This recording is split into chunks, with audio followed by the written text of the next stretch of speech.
yeah, there's just been narratives and stories and rumors and things like that just constantly thrown around about me, and there's been so many people that have had opinions on who I am, and a lot of those people will never listen. So I was like, where can I write what I want to say in a place that the people who do want to listen will actually pick it up and read it.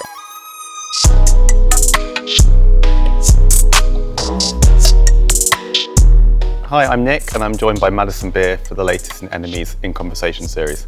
How's it going today? Going great. Thanks for having me. Oh, you're welcome. How are you finding the UK? I love it here. Always happy to be here.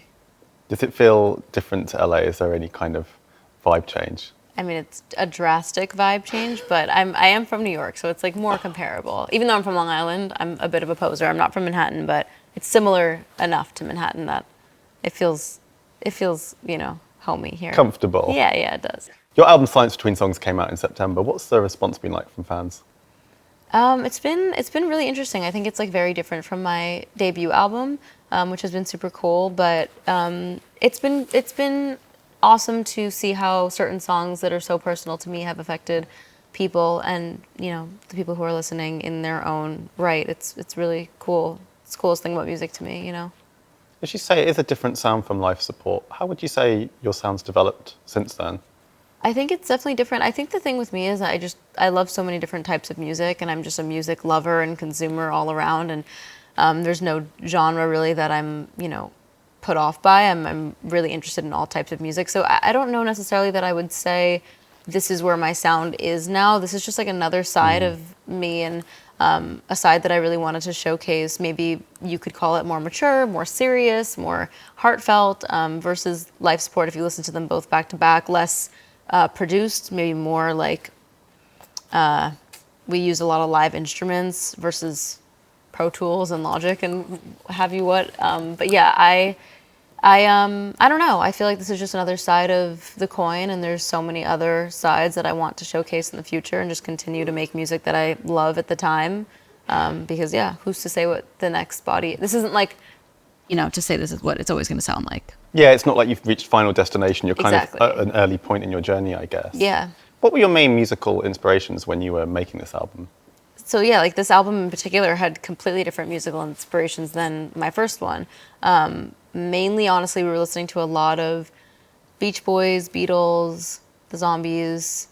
I mean, like the list is pretty endless, but yeah, those were kind of the main influences, and we wanted to just kind of capture something that felt timeless in a lot of ways. I wanted people to be able to listen to this and maybe not know what year it was from, have sort of that like essence of, the classicness of those other people that I had referenced, just the essence of that. When did you start getting into those kind of 60s artists? Was it like something you listened to growing up in Long Island? No, I actually listened to 50's music a lot growing up. I really was intrigued by it. I thought it was like so beautiful. I loved the songwriting. I don't know what drew me into it, but I loved listening to 50's music. And then I didn't really deep dive into 60's, 70's music until much later. I think it probably began with the Beatles, I would say, is when I really was like, cool, this is what I am now going to make my entire personality trait. So yeah, I really, really love the Beatles. And then I obviously started to learn about the Beach Boys and Queen and so many other iconic groups and people that have just now shaped me so much. So yeah, they were later discoveries, but very, very important ones. Yeah, it sounds like they've definitely had like a big kind of impact on you. The biggest. You're also a co-producer on the album as well as a singer and a songwriter. Mm-hmm. Why is it important for you to produce? That's the first part of the question. And the second is, have you felt pushback from the industry, like allowing you to be a producer? Because sometimes female artists who work in the pop genre, they're not kind of given that credit.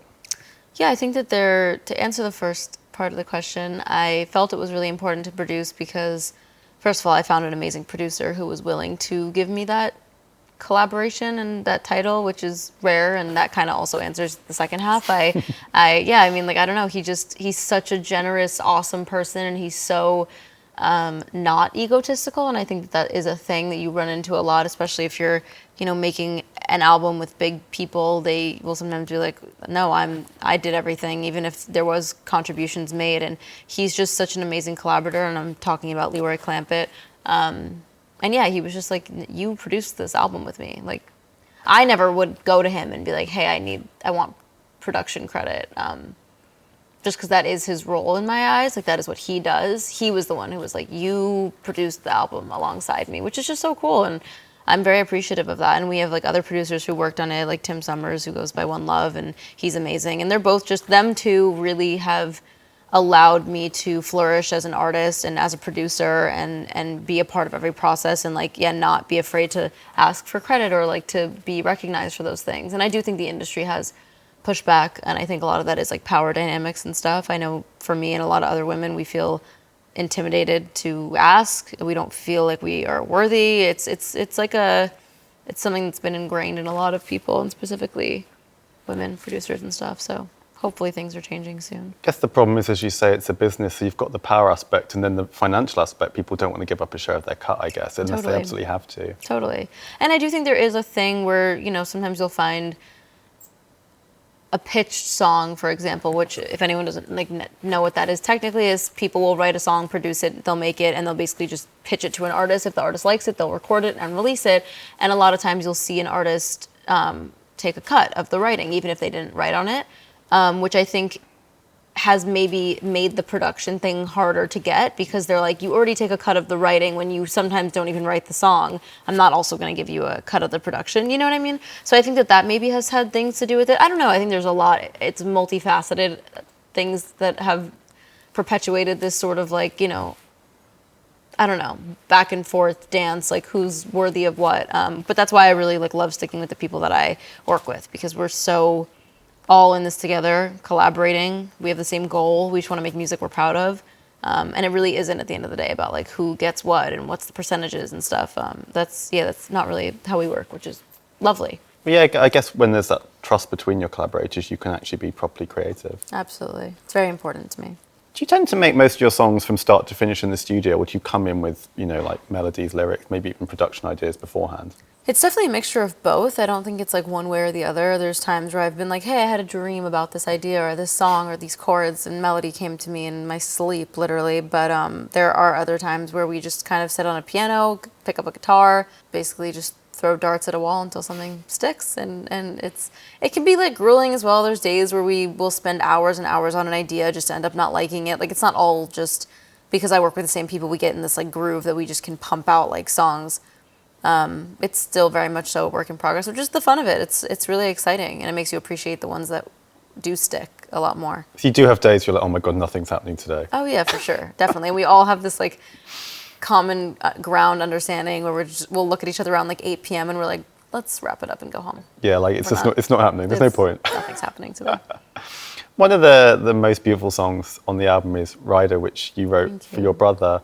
Was that a really difficult song to write? Because it's very honest. Thank you. Yeah, I think that it was as difficult as it was cathartic and therapeutic. I had been wanting to write a song for him for a long time, and I had wanted something that was representative of our relationship for a very long time, because, you know, we had a very bizarre in ways childhood. I mean, I got signed when I was 12 and he was only 9, so we just things changed drastically very quickly, and it's been the last 12, 13 years of our lives. So yeah, I just think there's a lot that I wanted to acknowledge, there's a lot that I wanted to say within my own journey and healing and mental health stuff, therapy, whatever you want to call it. Like, I've done a lot of, you know, recognizing of how I was mistreated when I was that age, and how I was put in inappropriate situations, and how I didn't feel like adults were looking out for me. And in that, I've been able to be like, well, if people weren't looking out for me, they definitely weren't looking out for him, which was like a heavy weight on me for a long time. You know, I felt a lot of guilt surrounding that, because of course none of this would have happened without me pursuing a career so young. And it took a lot of years to sort of be like, okay, how can I articulate this in a way that feels genuine? How can I apologize, but also not put too much blame on myself, because I was also only a kid. So it was this like kind of interesting dance that I did. Yeah, I didn't quite know how to phrase it, but then one day it just clicked and it worked, and he loves the song, I love the song. It's a very important record that I wanted on this album. Were you nervous to play it for him for the first time? I was nervous, like really based in awkwardness. Like, I didn't want him to be like, this is so extra and weird and like too much. But he was very he took to it very well, and he was very appreciative of everything I said, and I think he had potentially been waiting a long time to hear some of those things. Yeah, it's kind of an amazing thing for you to have done. Oh, You know, thank you. considering how young you said you were at the time, 12 and 9. Yeah, we were babies. Huh. Another song on the album, King of Everything, kind of maybe goes back to what we were talking about, the power in this industry. Yes. What was going through your head when you wrote that song, and what was the kind of message you were trying to put out there?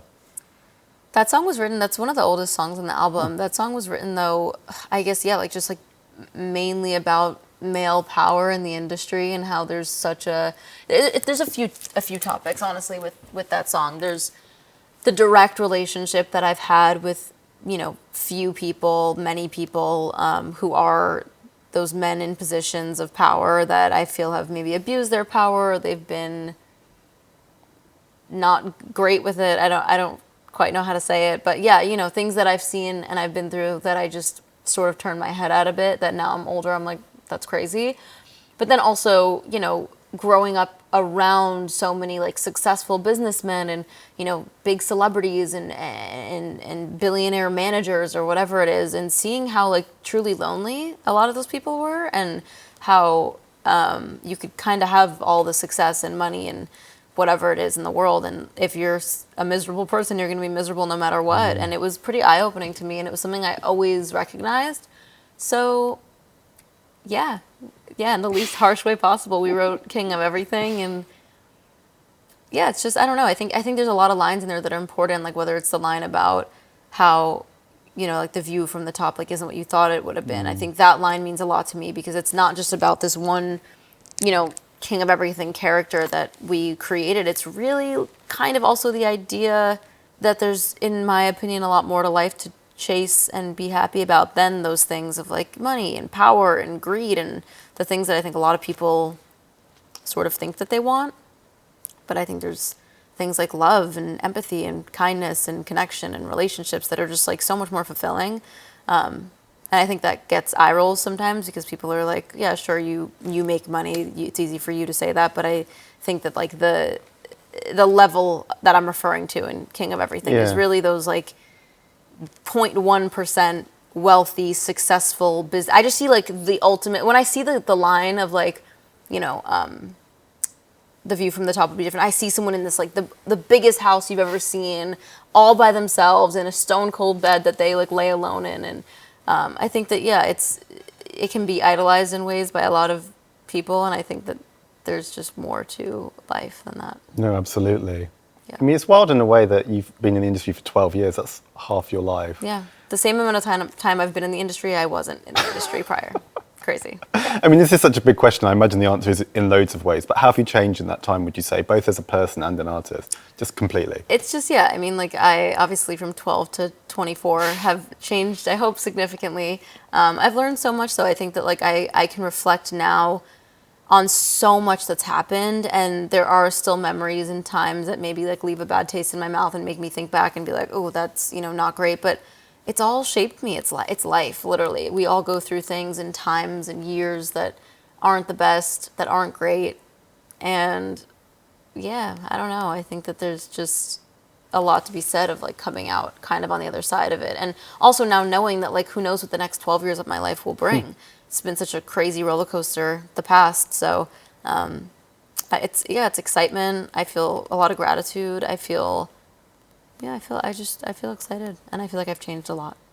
Having put out your memoir, half of it, early this year, has that helped you to kind of understand who you are, where you're going next? Was that kind of important in your journey, do you think, to kind of put your side of the story out there on paper?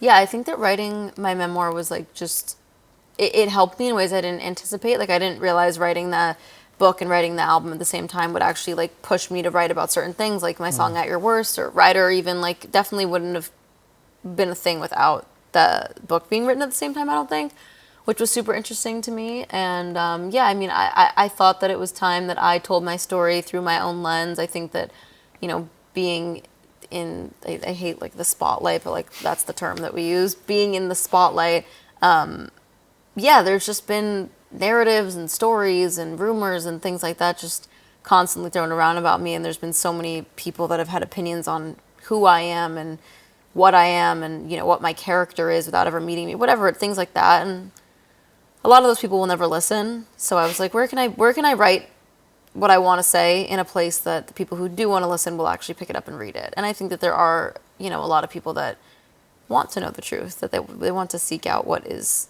fact and false. So, yeah. I mean, I guess a bonus of it is if you ever don't want to talk about something again, you can just say, look on page 88. I've answered that. Yeah, seriously.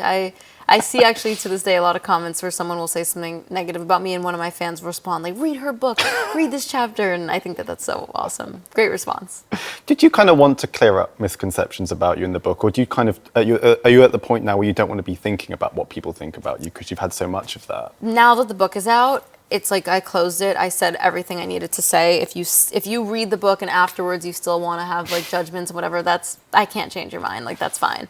But I think that I don't know. Like I guess again, this just goes back to like this is life, and I know I'm still young, but I am starting to realize that like you create your circle and you create people that do know who you are. And I think when you are exposed to millions of on such a big scale, millions and millions of people, there are always going to be people who judge you wrongly, and they have something to say, and they're always going to have something to say, and everyone's going to have an opinion. And I don't like what she did here, and I don't like the way she looks this day, and I can't spend the rest of my life dying on a hill that like I don't need to, frankly. Like I have people that know me, I have fans that know me, I have people that see me, and I kind of can't spend forever like trying to beg the people that refuse to give me a shot. Like, no, please, I promise I'm a good person. Like I don't know what to tell you, So yeah, I try not to pay too much attention. You could waste all your energy doing that and still get nowhere, couldn't you? Really? I've done it for years. I mean, there was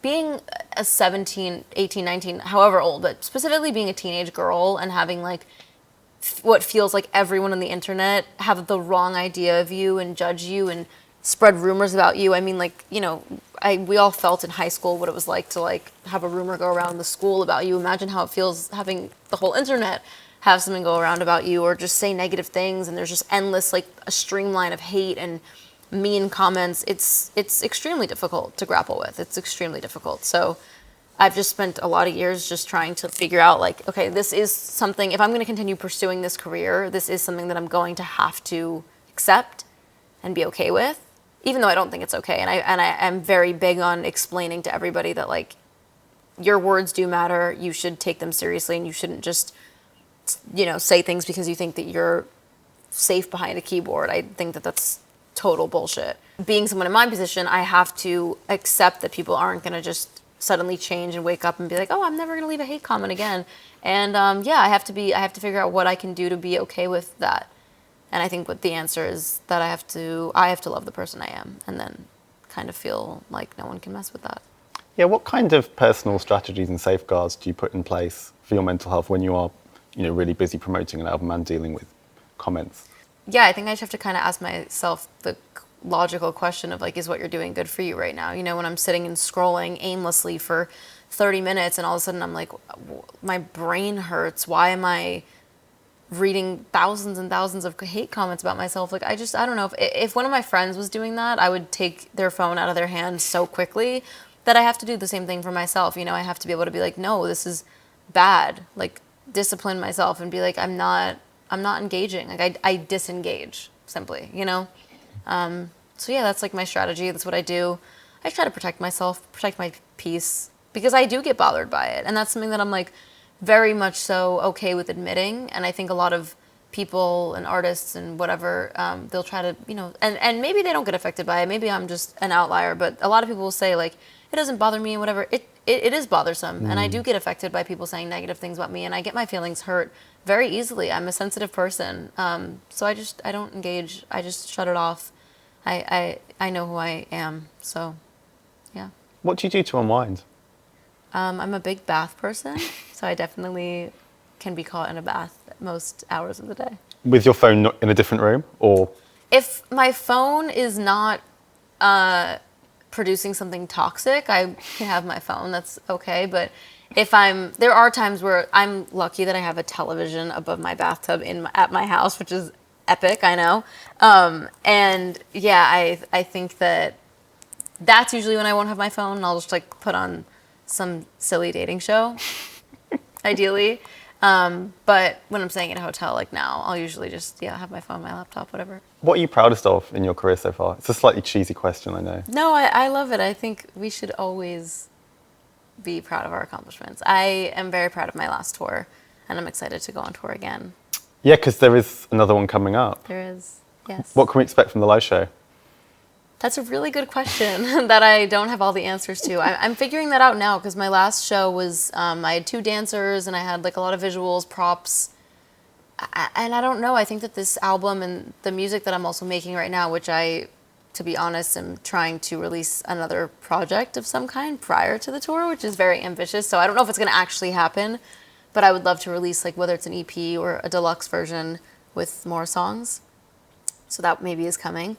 I feel like it calls for a band. I feel like, but I don't know what else. So I don't know what's going to be subtracted or added, but it's going to be different for sure. But I'm very, very excited for it, and I hope that everyone watches comes. Are you good with the touring lifestyle, partly all the travelling, and I guess secondly the fact that your day's built around 9 p.m. on stage?